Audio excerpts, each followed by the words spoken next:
샬롬. 8월 21일 금요일 하나님 나라를 시작하는 말씀 묵상 시간입니다. 오늘 우신 공동체에게 주시는 하나님의 말씀은 이사야 30장 18절에서 33절까지의 말씀입니다. 하나님 말씀에 귀 기울이시기 바랍니다. 그러나 여호와께서 기다리시나니 이는 너희에게 은혜를 베풀려 하심이요 일어나시리니 이는 너희를 긍휼히 여기려 하심이라. 대저 여호와는 정의의 하나님이심이라.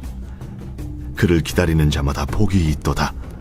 시온에 거주하며 예루살렘에 거주하는 백성아, 너는 다시 통곡하지 아니할 것이라.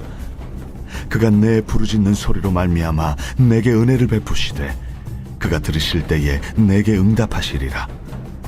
주께서 너희에게 환난의 떡과 고생의 물을 주시나 내 스승은 다시 숨기지 아니하시리니 내 눈이 내 스승을 볼 것이며 너희가 오른쪽으로 치우치든지 왼쪽으로 치우치든지 내 뒤에서 말소리가 내 귀에 들려 이르기를 이것이 바른 길이니 너희는 이리로 가라 할 것이며 또 너희가 너희 조각한 우상에 입힌 은과 부어 만든 우상에 올린 금을 더럽게 하여 불결한 물건을 던짐같이 던지며 이르기를 나가라 하리라. 내가 땅에 뿌린 종자에 주께서 비를 주사 땅이 먹을 것을 내며 곡식이 풍성하고 기름지게 하실 것이며 그날에 내 가축이 광활한 목장에서 먹을 것이요 밭가는 소와 어린 나귀도 키와 새스랑으로 까부르고 맛있게 한 먹이를 먹을 것이며 그게 사륙하는 날 망대가 무너질 때에 고산마다 줄령마다 그 위에 개울과 시냇물이 흐를 것이며 여호와께서 자기 백성의 상처를 싸매시며 그들의 맞은 자리를 고치시는 날에는 달빛은 햇빛 같겠고 햇빛은 7배가 되어 7날의 빛과 같으리라.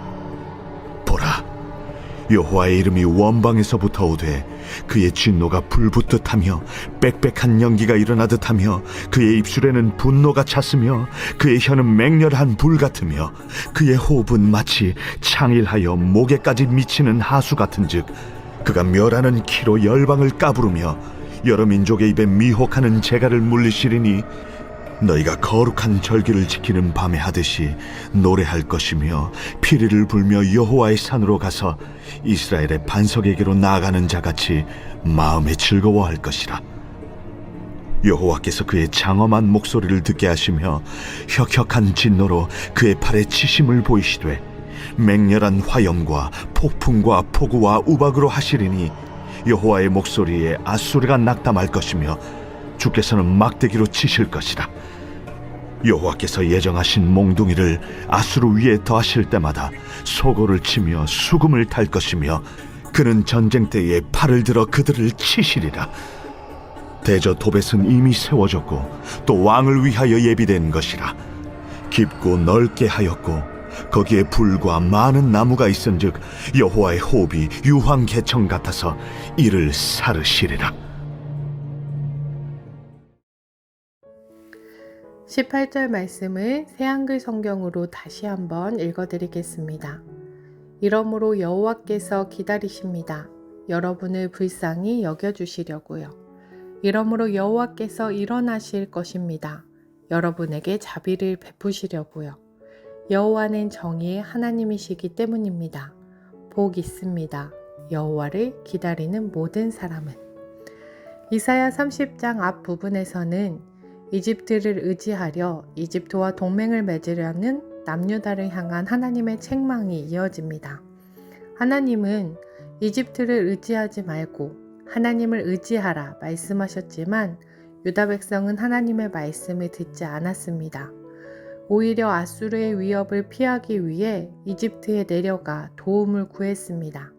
그런 유다를 향한 철저한 심판의 메시지가 주어진 이후 하나님은 놀라운 말씀을 하십니다.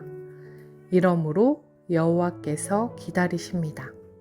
새한글 성경에서 이러므로 라고 번역한 단어를 개역 개정과 새 번역에서는 그러나 라고 번역하고 있습니다. 히브리어로는 웨라켄이라는 단어인데 앞의 내용과 반전을 이루며 그러나, 그러므로 라는 의미로 사용될 수 있습니다. 유다는 기다리지 않았지만 하나님은 기다리셨다라는 의미입니다. 유다는 하나님을 기다리지 않았습니다. 하나님의 말씀을 신뢰하지 않았습니다. 하나님의 도우심을 기다리지 못했습니다. 불안하고 두려운 마음으로 이집트로 달려갔습니다. 그런데 유다가 하나님을 기다리지 않았음에도 하나님은 유다를 기다리십니다. 이것이 오늘 본문이 우리에게 보여주는 하나님의 마음입니다. 하나님을 의지하지 않고 다른 것을 찾아 달려가는 사람들을 하나님께서는 그럼에도 기다리십니다. 누가복음 15장에 잃어버린 아들의 비유가 생각이 납니다. 둘째 아들은 아버지에게 자신에게 돌아올 유산을 미리 달라 요구합니다. 아버지의 곁을 떠나 자신의 마음대로 살고 싶었던 것입니다. 그는 아버지의 집을 떠나 먼 나라로 갔고 그곳에서 재산을 모두 허비했습니다. 가지고 있던 것을 다 잃어버리고 굶주리게 된 그는 결국 돼지를 치는 사람이 되었습니다. 그제야 아들은 아버지의 집을 생각합니다. 그런데 성경을 보면 그가 처음부터 아버지의 마음을 깊이 깨닫고 돌아온 것은 아니었습니다.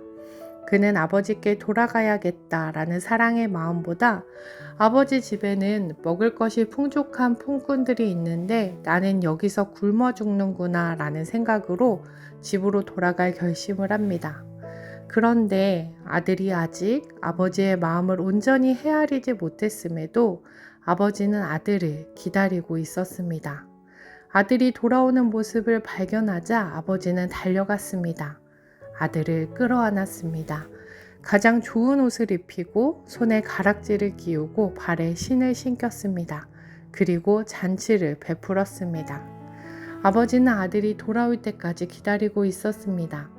아들은 아버지를 잊었지만 아버지는 아들을 잊지 않았습니다. 아들은 아버지를 기다리지 않았지만 아버지는 아들을 기다리고 있었습니다. 이것이 오늘 본문에 나타난 하나님의 마음과 닮아 있습니다. 하나님을 의지하지 않고 이집트로 달려간 유다를 향해 하나님은 말씀하십니다. 그럼에도 내가 너를 기다린다. 불순종한 유다를 심판하시지만 그것이 유다를 포기하신다는 뜻은 아니었습니다. 하나님은 유다를 불쌍히 여기시고 기다리십니다. 자비를 베푸시려고 일어나십니다. 하나님께서는 끝까지 기다리시며 유다가 다시 하나님께 돌아오기를 바라십니다. 그래서 18절의 마지막은 이렇게 선포합니다. 복 있습니다. 여호와를 기다리는 모든 사람은. 이어지는 19절에서부터는 하나님께서 유다가 하나님께 돌아왔을 때 어떤 일을 행하시는지 보여줍니다. 백성이 하나님께 부르짖으면 하나님께서 응답하실 것입니다. 더 이상 하나님께서 멀리 계신 것처럼 느껴지지 않을 것입니다. 하나님께서 그들을 가르치시고 인도하실 것이며 그들의 영적인 눈을 열어 하나님께서 가르치시는 길을 보게 하실 것입니다. 그러하기에 그동안 의지했던 우상들을 더 이상 귀하게 여기지 않을 것입니다. 그리고 하나님께서는 그들에게 필요한 은혜를 풍성하게 베풀어 주실 것입니다. 결국 유다가 깨닫게 되는 것은 이것입니다. 자신들을 구원할 참된 도움은 이집트에 있지 않았습니다. 자신들이 의지해야 할 분은 오직 하나님이셨습니다. 27절에서부터는 아수르를 향한 하나님의 심판이 선포됩니다. 유다가 두려워하며 의지했던 아수르도 하나님의 손 아래에 있습니다. 그러므로 유다가 진정으로 의지해야 할 분은 이집트도 아수르도 아니라 오직 하나님이셨습니다. 하나님께서는 잘못된 길을 가는 유다를 그대로 내버려 두지 않으시지만 그러나 심판 가운데서도 그들을 포기하지 않으시고 기다리십니다. 자비를 베푸십니다. 이것이 하나님의 사랑입니다. 우리 또한 하나님을 기다리지 못할 때가 있습니다. 하나님의 말씀을 신뢰하기보다 눈앞에 보이는 것을 의지할 때가 있습니다. 기도하며 하나님의 때를 기다리기보다 내가 원하는 방법으로 문제를 해결하려 할 때가 있습니다. 그런 우리를 하나님께서는 책망하시지만 그럼에도 우리를 기다리십니다. 우리가 하나님께 돌아오기를 기다리십니다. 로마서 5장 8절은 우리가 아직 죄인 되었을 때 하나님께서 우리를 향한 사랑을 확증하셨다 말씀합니다. 우리가 하나님을 찾기 전에 하나님께서 먼저 우리를 찾아오셨습니다. 하나님이 먼저 우리를 사랑하시고 우리를 기다리고 계셨습니다. 그러하기에 우리는 우리를 기다리시는 하나님께 돌아가야 합니다. 아버지의 마음을 온전히 헤아리지 못한 채 배고픔 때문에 돌아온 아들이라도 아버지는 기다리고 받아주셨습니다. 그리고 가장 좋은 것으로 입히시고 다시 아들로 세워주셨습니다. 그런 아버지 하나님께서 오늘 우리를 기다리십니다. 우리를 기다리시는 하나님께 돌아가고 하나님만 의지하며 하나님의 때를 기다리는 우신 공동체 되길 소망합니다. 기도하겠습니다. 하나님 아버지, 하나님을 기다리지 못하고 눈앞의 문제를 해결하기 위해 세상의 방법과 사람을 의지했던 모습을 돌아봅니다. 그럼에도 우리를 포기하지 않으시고 기다리시며 불쌍히 여기시는 하나님 사랑을 기억하게 하옵소서.